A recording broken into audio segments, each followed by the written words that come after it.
നമ്മളെ പുതിയ പുതിയ നിയമോപദേശം നമുക്ക് തന്നുകൊണ്ടിരിക്കുകയാണ് ഈ ഇടതുപക്ഷ സർക്കാർ. ഇപ്പോൾ ഒരാളെ കൊണ്ടൊരു കേസ് കൊടുപ്പിച്ചിട്ടുണ്ട്. ഒരു പാട്ട് വളരെ വൈറലായ ഒരു പാട്ടുണ്ട്, ഈ ഇലക്ഷനെ കാലത്ത് ഇറങ്ങിയതാണ്. ശബരിമലയിലെ കൊള്ളയെ സംബന്ധിച്ച് ഇറങ്ങിയൊരു പാട്ടാണ്. നല്ല സംഗീതം, നന്നായിട്ട് പാടിയിട്ടുണ്ട്, വരികൾ വളരെ സുന്ദരം. പക്ഷേ അത് വലിയ ഏതാണ്ട് ക്രിമിനൽ കുറ്റമാണെന്നും പറഞ്ഞാൽ നടക്കുന്നത്. ഇതെന്തു ക്രിമിനൽ കുറ്റം? ഈ ബോധമില്ലാത്ത പോലീസുകാർ വീണ്ടും എന്തെങ്കിലുമൊക്കെ കുഴപ്പം ഈ ശ്രീ പിണറായി വിജയനെ കൊണ്ട് ചാടിക്കും. അതാ സംഭവിക്കാൻ പോകുന്നത്. ഇതിനെന്തോ കിട്ടാനാ, എന്ത് ചെയ്യാനാ? വി ഡി രാജപ്പൻ എന്ന് പറയുന്ന ഒരു പ്രശസ്ത കലാകാരനുണ്ടായിരുന്നു. അദ്ദേഹം പാരഡികളുടെ രാജാവാണ്. ഏറ്റവും നല്ല പാട്ടുകളും മലയാളം പാട്ടുകളുണ്ട്.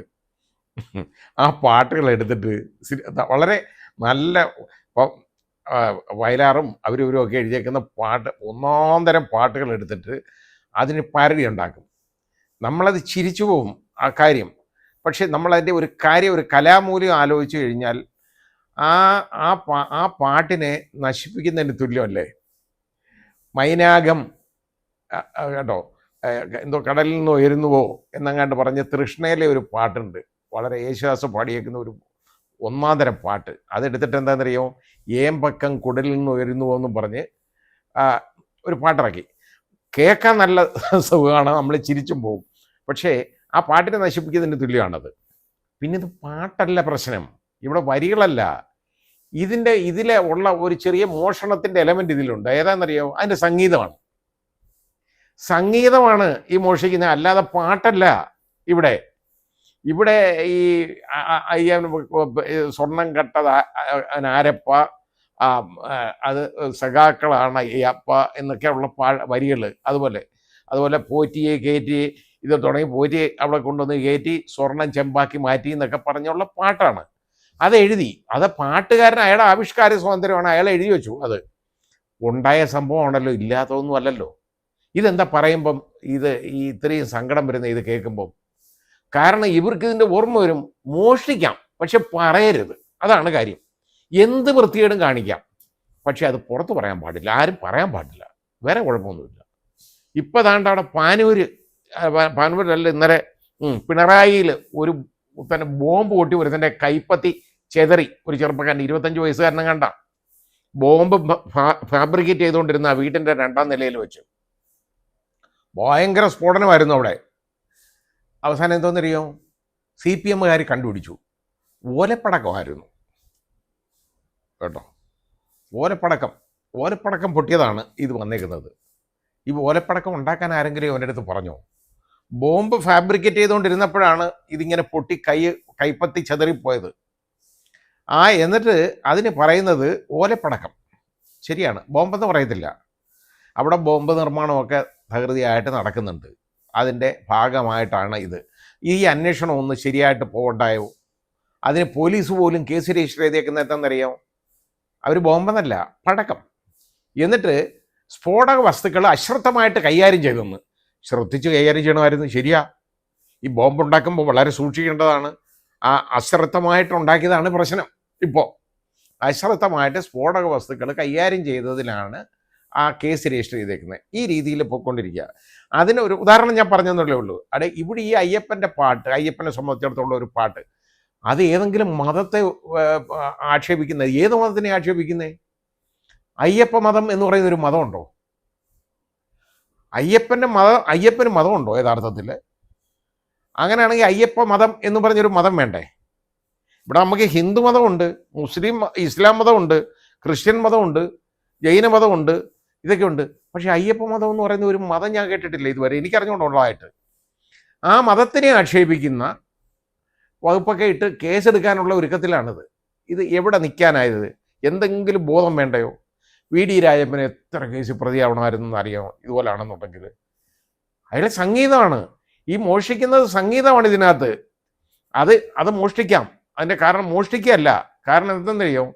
ഈ ഓരോ പാട്ടിനും ഒരുപാട് മേഖലകളില്ലേ സംഗീത സംവിധായകന്മാർ ഉപയോഗിക്കുന്നത്? രാഗങ്ങൾ ഒരുപാടില്ലേ?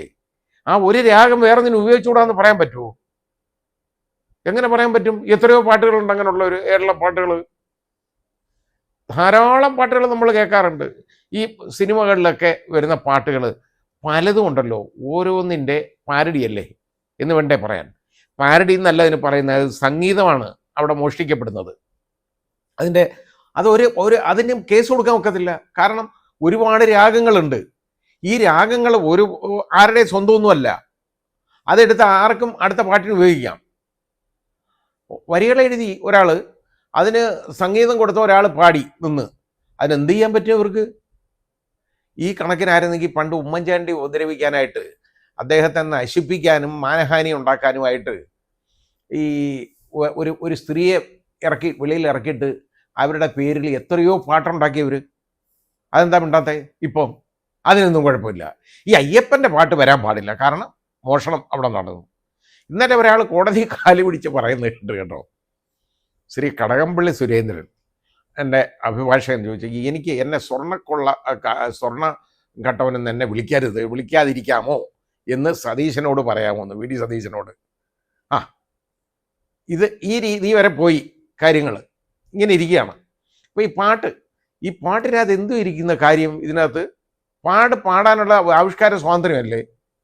അപ്പോൾ പാട്ട് പാടുന്നു, അത് കയറി ഏക്കുന്നതെന്ന് പറഞ്ഞു കഴിഞ്ഞാൽ ഇതിനകത്തൊക്കെ പെട്ടവർക്ക് വളരെ ഇത് ഏക്കും കയറി. ശരിയാണ്. ഇനി ഇത് നിയമസഭാ ഇലക്ഷൻ വരുന്നു, അന്നേരം ഇത് പാടത്തില്ലേ? സ്വർണ്ണക്കക്കാം മോഷിച്ചോണ്ട് പോവാം, അയ്യപ്പനെ ഒന്നോടുകൂടി എടുത്ത് വിഴുങ്ങാം, പക്ഷെ പുറത്താരും പറയരുത്. അത് മതത്തിന്മേലുള്ള കടന്നുകയറ്റമാണെന്നാണ്. വിശ്വാസികൾ ഇത് ഏത് വിശ്വാസിയാണ് ഇത് ഉപദ്രവിക്കുന്നത്? വിശ്വാസികൾക്ക് ആശ്വാസമായി കേൾക്കുന്നേ. കാരണം ഈ മോഷണം നടത്തിയത് നല്ല അന്തസ്സായിട്ട് എഴുതിയിട്ടുണ്ട്, നല്ല വൃത്തിയായിട്ട്. അതിനകത്ത് ആ വരികളെന്നൊക്കെ പറഞ്ഞ് വളരെ ബ്യൂട്ടിഫുള്ളായിട്ട് എഴുതിയേക്കാണ്. അത് നല്ല ആലാപനം, നല്ലൊരു പാട്ട്, സംഗീതം. അത് ആസ്വദിക്കുന്നതിന് പകരം ഇതുണ്ടാക്കിയതിനെതിരെ കേസ് കൊടുക്കാൻ പോവുക. കേസെടുക്കാൻ എങ്ങനെയാന്ന്? ഇനി നിയമോപദേശം വാങ്ങിക്കട്ടെ. ആരാ നിയമോപദേശം കൊടുക്കുന്നതെന്ന് എനിക്ക് ഒന്ന് കാണണം ഇതിനകത്ത്. എനിക്കറിയാമോ ഏത് വകുപ്പിടുമെന്ന്. ഇതിനൊക്കെ എന്താ പറയുന്നത്? ഇത് കോപ്പിറൈറ്റിൻ്റെ വയലേഷന് ഈ മ്യൂസിക് ഡയറക്ടർക്ക് വേണമെന്നുണ്ടെങ്കിൽ അയാൾക്ക് ചിലപ്പോൾ പക്ഷെ പറ്റത്തില്ല. കാരണം ഈ പാട്ടിന് ഒരുപാട് പാരഡികൾ ഇറങ്ങിയിട്ടുണ്ട്, എത്രയോ വർഷങ്ങളായിട്ട്. ഞാൻ എത്രയോ കേട്ടിട്ടുണ്ട്, ഒരുപാട് പാരഡികൾ ഇറങ്ങിയിട്ടുണ്ട്. അതിപ്പം മാത്രം പ്രശ്നം വരുന്നത് എന്താണ്? അതിൻ്റെ കാരണം ഈ പാട്ട് എവരും കേട്ട് സുഖിച്ചാദ്യം, പക്ഷെ പിന്നെ സംഭവം മനസ്സിലായെന്ന് പറഞ്ഞാൽ ഈ ഇലക്ഷന് കൈ പൊള്ളി കഴിഞ്ഞപ്പം ഇവിടെ മനസ്സിലായി അത് ഇതുകൊണ്ടൊന്നുമല്ല, ഇത് സ്വർണ്ണക്കൊള്ളയിൽ തന്നെ ഉള്ളതാണ്. അതിനെ ഒന്നുകൂടെ പ്രസിപ്പിറ്റേറ്റ് ചെയ്യാൻ, കാരണം ആളുകളുടെ മനസ്സിൽ അത് അടിച്ച് കയറ്റാൻ ഇത് ഉപയോഗിക്കാം. അങ്ങനെ വന്ന് അത് കഴിഞ്ഞപ്പോഴാണ് ഈ പരാതി ബോധോദയം ഉണ്ടായത്. ഒയ്യോ, ഈ പാട്ട് വലിയ പ്രശ്നമാണ്. പിന്നെ ഇത് ഇപ്പോൾ തിരുവാഭരണ വഴിയാത്രയോ ഏതാണ്ട് ഉള്ള ഒരാളെ കൊണ്ട് ഒരു പരാതി ഞാൻ കൊടുപ്പിച്ചേക്കാണ്. എളുപ്പമുള്ള മാർഗമാണല്ലോ. ഒരു പരാതിയും കൊടുത്തിട്ട് ഒരു കേസ്, എങ്ങനെ കേസ് രജിസ്റ്റർ ചെയ്തതിനകത്ത് ഏത് വകുപ്പിടും എനിക്കറിയാൻ വയ്യാത്ത കാര്യമാണ് ഇതുവരെ. ഏതായാലും ഇത് നല്ലൊരു പാട്ട്, ആ പാട്ടിൻ്റെ മേൽ കടക്കരുത്, അതിൻ്റെ കത്തി വെക്കരുതെന്ന് എനിക്കൊരു അപേക്ഷയുണ്ട്. കാരണം അത് കേൾക്കാൻ വളരെ ഇഷ്ടമാണ്. ഇനി ഞാൻ ആ പാട്ടിൻ്റെ എല്ലാം പറയാൻ പോയി കഴിഞ്ഞാൽ ഇനി അത് വല്ല വയലേഷനുമാണെന്നും പറഞ്ഞ് ഇനി എൻ്റെ മണ്ടയിലോട്ട് തിരിഞ്ഞ് കയറണ്ട. അതുകൊണ്ട് മാത്രം ഞാനിത് ഇവിടെ നിർത്തുകയാണ്. ഏതായാലും ആ പാട്ട് എഴുതിയ ആൾക്കും അത് പാടി സംഗീതം കൊടുത്ത് പാടിയ ആൾക്കും എൻ്റെ അഭിനന്ദനങ്ങൾ.